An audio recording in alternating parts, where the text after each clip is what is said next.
CTV News at 5 with Marina Moore and Tony Rima with weather. Good evening. Thanks for joining us. A first-degree murder charge has been laid against an 18-year-old in the death of OPP Constable Tarun Bali. Bali was killed in Hearst during an attempted apprehension Tuesday. Police say he was struck by a vehicle after the suspect escaped from a hospital where he was being assessed under the Mental Health Act. The 18-year-old from Hearst has been identified as Justin Verneau. He remains in custody with a scheduled court date of June 24th. He faces 7 charges. CTV News has also learned Bali's body will be transferred to the Chief Coroner's Office in Toronto for examination and is expected to arrive sometime tomorrow morning. A procession of emergency vehicles will be escorting him for the approximately 10-hour drive. Bali was 29 years old and had been with the OPP just 2.5 years. Originally from Brampton, Bali was assigned to the Dufferin Detachment in southwestern Ontario, but was on deployment with the James Bay Detachment. I know his father, and so I reached out, and it's just, like I said, words seem so inadequate.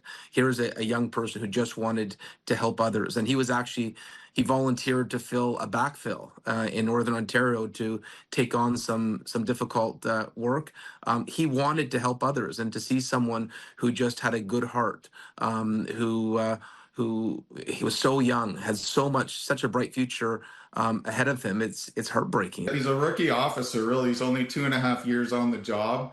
He's a very hard worker, and police officers have an opportunity to go up north to places like James Bay and do deployments for a period of time. It's kind of extra work for them, and they help with staffing shortages and things like that up in the north. So he was going in the extra mile in service to the people of Ontario. And CTV's Lydia Chubak is in Hearst today, and we'll have more on this story tonight at 6. Time now for your first check on weather, and it's feeling pretty muggy out there, along with some heavy rain in parts of the region. With more details and how long it'll last, we go to CTV's Tony Rima. Thanks for that, Marina. We're going to start with the heat map. You mentioned the humidity in the area of Kapuskasing along with Hearst and also in through Attawapiskat. Temperatures near 30 degrees, add the humidity, and it feels like 35, 37 degrees. As we take a look now at our forecast radar, here's the rain pockets of activity, and as we hit the clicker, you start to see thunderstorms near Chapleau, and that's going to continue into tomorrow, Friday, into also Saturday. Don't forget, this segment is brought to you by CAA. Get your membership by going to getcaa.ca. Full weather details a little later in the show. Marina? Thank you, Tony. Now to an update on the fatal crash in French River Tuesday. Police say a 23-year-old passenger from Barrie was killed in the single vehicle collision. It happened on Highway 69 yesterday between the exits for Highways 607 and 64, forcing a closure in the area for roughly 9 hours. The wildfire threatening Matagami First Nation is holding at just over 3,100 hectares. The MNR says Timmins 9 sparked May 31st and required heavy aerial fire suppression early on, but for the last week, those tactics have not been needed. The wet weather overnight supported fire suppression and helped reduce the risk of new fires across the region. The crews are making very good progress, even during the hot, dry weather. But now we have seen about 18 millimeters of rain overnight into Wednesday, and that will definitely help assist with the ongoing fire suppression efforts. While the fire has not required crews from outside Ontario, 2 water bombers from Quebec were deployed to support. Some big news in Sault Ste. Marie. Exterior demolition of the old General Hospital began today.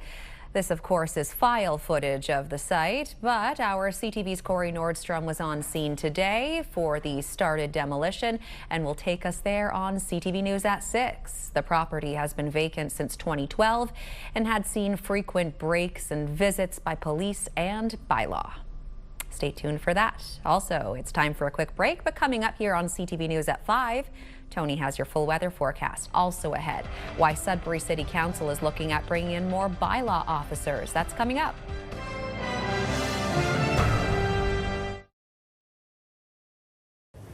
I'm Andrew Johnson in Vancouver. Tonight on CTV National News.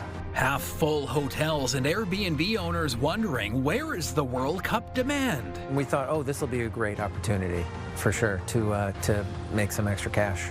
Why scoring accommodations during FIFA may be easier and cheaper than anyone thought. Tonight on CTV National News and ctvnews.ca. Welcome back, everyone. Now your main weather, and we're going to start with the forecast radar because there's a lot happening on this. You know, rain along with risk of thunderstorms in through Sault Ste. Marie early tomorrow morning around 4 a.m. Then we start to get some clearing, which is rather nice. And then after that, well, here's a band of thunderstorms sweeping through Sault Ste. Marie, also going to cut through by Kapuskasing. Then we get some clearing Friday, so it's going to be up and down weather, roller coaster weather, if you will. As we take a look at our temperatures, I love this map. So many pretty colors on here. The ebb and flow when it comes to the temperatures, anywhere from 21 to about 28 degrees. Tomorrow's going to be a warm one. Then after that, it's going to cool off a little bit. We're going to get some relief. Now let's take a look at your 5-day weather forecast as it cycles through for your overnight temperatures. We're going to start with Sudbury right now. Thursday, risk of thunderstorms, 28 degrees, in through Friday, 23. And the rain continues. We start to get some clearing on Saturday in through Sunday. Monday, overcast skies and 20 degrees. Should be about 22 this time of year for Sudbury. Sault Ste. Marie, Algoma, risk of thunderstorms still on the warm side. Then some clearing, but the rain persists in through Saturday, Sunday. Don't fret though. We are going to get some clearing. Monday looks good at this juncture. 19 below seasonal. Should be about 21 degrees this time of year for Sault Ste. Marie. And through Timmins, Cochrane, Kapuskasing, a risk of thunderstorms. Very warm there. Then the temperature drops, but the rain still hangs around. Monday, look at that, 18 degrees, 3 degrees cooler though on Sunday. For Timiskaming Shores, along with Kirkland Lake, risk of thunderstorms, 28. Add the humidity, folks, it'll feel like 32, 33. The rain persists heading right into the weekend. We get a bit of a break in the action on Saturday, some clearing, but then the showers persist into Sunday. Temperature drops. Monday looks good. Overcast, 19 when it should be about 21 this time of year. And finally, folks, your 5-day weather forecast for North Bay, West Nipissing. Risk of thunderstorms, 28 degrees. Don't forget, add the humidity. It'll feel like 32, 33. More rain in through Friday. Some clearing on Saturday. Sunday, also a weather event. It's going to be soggy, but Monday, look at that, 18 degrees. Marina should be about 21 degrees Celsius this time of year in North Bay. And folks, that is your 5-day weather forecast. Marina? Well, Tony, speaking of North Bay, it was a wet start to Armed Forces Day as the city played host to the men and women of the Canadian military, thanking them for their service and sacrifice to the country. CTV's Eric Tashner was there. Zooming across the skies of North Bay, the Canadian Forces snowbirds delight the elated crowd with their formations and speed. It's the last season the team and jets will soar in their current iteration. I want to see them do like a flip like turn around in the sky. Every day they're just working to protect North American airspace. But today, the Canadian military personnel are celebrities. I've been out of the city for about 10 years and back for about a month, and it's really great to get out here and be around the people. Armed Forces Day is held annually to recognize the men and women of the Royal Canadian Air Force, U.S. Air Force, and civilians stationed at 22 Wing Canadian Forces Base, which has been in the city for 75 years. It would not be the same. The city, listen, we embrace the armed forces. We embrace the people that serve in our armed forces, and they are part of our community. The Skyhawks did not jump due to safety concerns regarding the rainy weather, but that didn't dampen the mood. Strong and free. A crowd of about 2,000 waving Canadian flags packed the waterfront, most of them students who, in school, have been learning about the military's role in Canadian security and sovereignty. We've been learning about lots of world crises right now, the wars that are going on. I very enjoy learning about what's happening in this world. I served all over. 2 tours in the Middle East. I served from 1967 to 1992. The kids are our future. With face painting and a chance to try on heavy military gear and a gas mask, people were feeling patriotic. I'm just happy that I can be here and see all of this. Proving once again this city and its people are awfully proud of their nation's servicemen and women. Eric Tashner, CTV News, North Bay. What a great day. Coming up here on CTV News at 5, a surprise visit from a pair of moose. Plus, logging kilometers for a cause. An initiative on reconciliation continues to grow in Sudbury.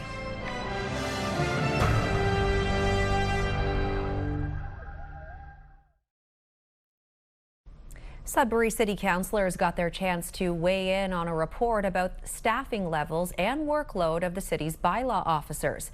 According to a report, bylaw officers in Greater Sudbury are handling almost 1,400 complaints a year. That compares to about 650 complaints in similar Ontario municipalities. The report found overall volumes are trending up year over year, while staffing for bylaw has not increased.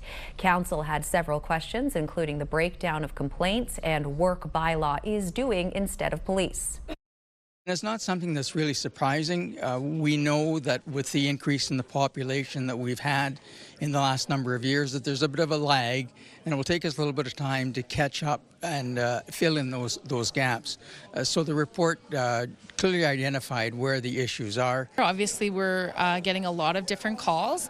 I did suggest today that we might look at some of our bylaws and see which ones might not be in the modern stages. We might have to have some revisions in order to reduce some of the bylaw calls and the responses, and that might be helpful. So I'm glad that staff were on board with that, and I'd like to look into that a little bit more. Council has directed staff to come up with a business plan so that the city can look at the potential of hiring 2 more full-time officers to add to its complement.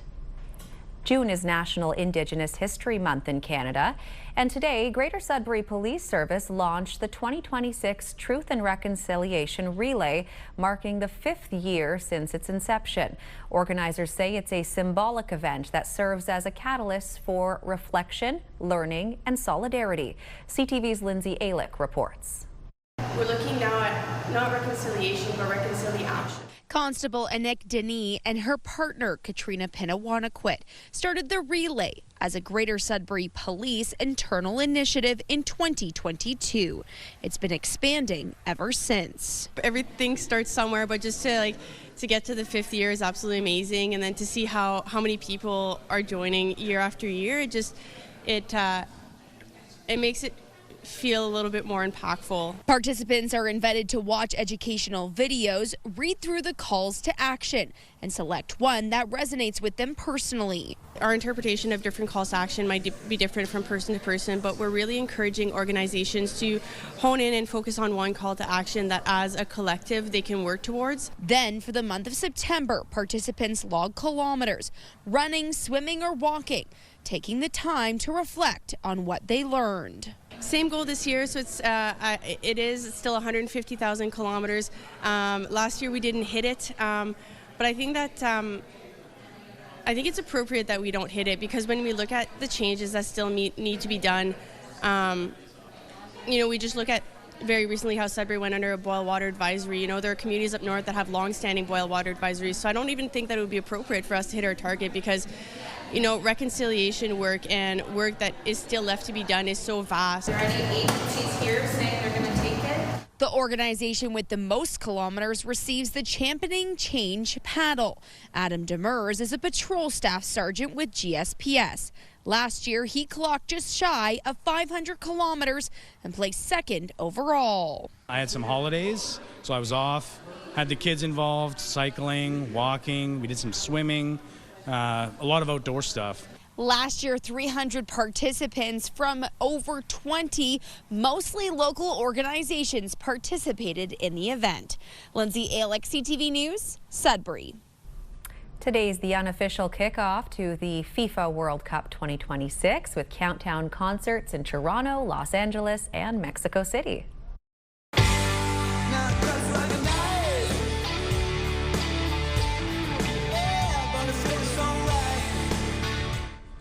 Canadian rock legend Bryan Adams will headline a star-studded show at Fort York. The show will also feature performances by Toronto rockers The Beaches and a special collaboration between Wyclef Jean and Canadian singer-songwriter I. And as we approach the kickoff of the FIFA World Cup, we will have live FIFA coverage tomorrow and Friday on CTV. So our 5 p.m. newscast will not be airing. We'll see you, though, again at 5 on Monday. And you can keep up to date with us anytime at ctvnewsnorthernontario.ca and on the CTV News app. When we return, Tony finds out about great book boxes in Timmins. You're watching First at 5.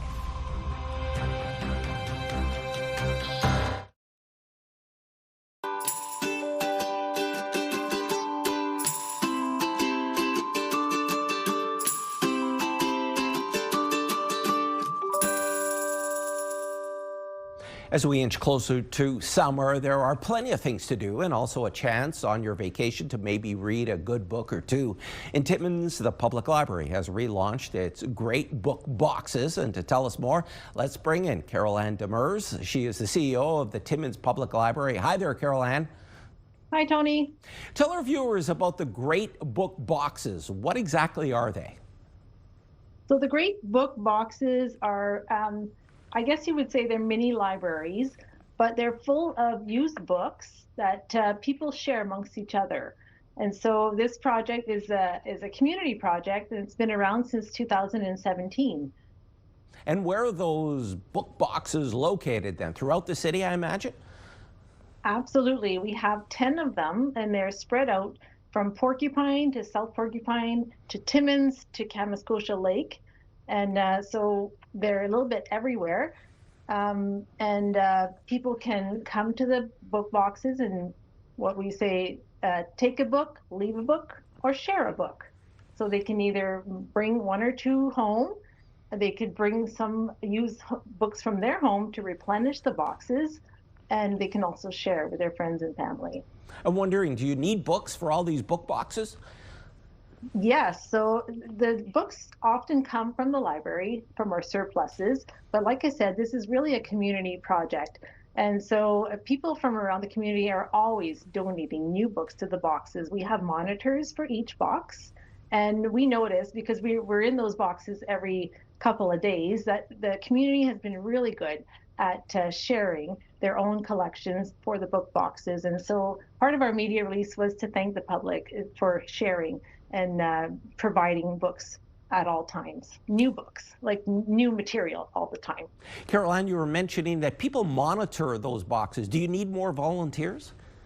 Yeah, so we have a committee right now of about 7 people, and 7 to 10 people. So each person has is responsible for taking care of one of the boxes. So part of our release is also a community survey. And in there, it asks questions to our residents, such as what type of books would you like in different boxes, and how often do you use the boxes? And one of the questions is, would you be interested in being a monitor for one of the boxes? Because we can certainly use more than one monitor per box.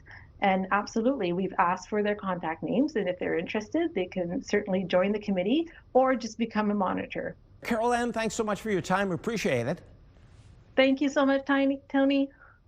Carol-Ann Demers joined us from Timmins, and to see more of our Northern Book Club, head to our website, ctvnewsnorthernontario.ca.